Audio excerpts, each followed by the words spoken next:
নমস্কার, পূজা পদ্ধতি চ্যানেলে আপনাদের সবাইকে ওয়েলকাম। আমরা ইতিমধ্যে সরস্বতী পূজার মূর্তি এবং সরস্বতীর ধ্যান অনুযায়ী মূর্তি এইসব নিয়ে আলোচনা করেছিলাম এবং সেখানে শাড়ির রং, মাথায় চাঁদ থাকবে কি না, হাতে কী থাকবে, সাদা পদ্মের উপর বসে থাকবে, এগুলো নিয়ে আলোচনা করেছিলাম। কিন্তু রিসেন্ট আমরা দেখতে পাচ্ছি যে কার্টুন সরস্বতী উদ্ভব হয়েছে। আমি নিজেও কুমোরটুলিতে গেছিলাম কদিন আগে। তো দেখলাম প্রত্যেকটা শিল্পী স্টুডিওতেই, অলমোস্ট প্রত্যেকটা শিল্পী স্টুডিওতেই ওরকম বেশ কয়েকটা করে কার্টুন সরস্বতী তৈরি হচ্ছে। এবার ওই কার্টুন সরস্বতীগুলোর মানে পুজো তো কী করে হবে আমার জানা নেই।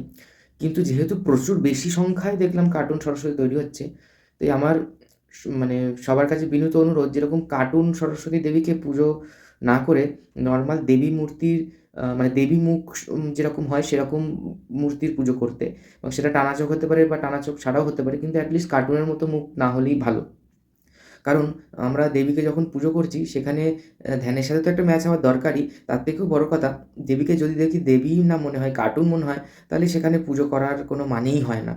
তো কার্টুন সরস্বতী হঠাৎ করে কী করে ট্রেন্ড হয়ে গেল আমি বুঝতে পারলাম না। আগেরবারেও ১টা ২টো হয়েছিল, কিন্তু এবছর প্রচুর স্টুডিওতে দেখলাম যে কার্টুন সরস্বতী তৈরি হচ্ছে।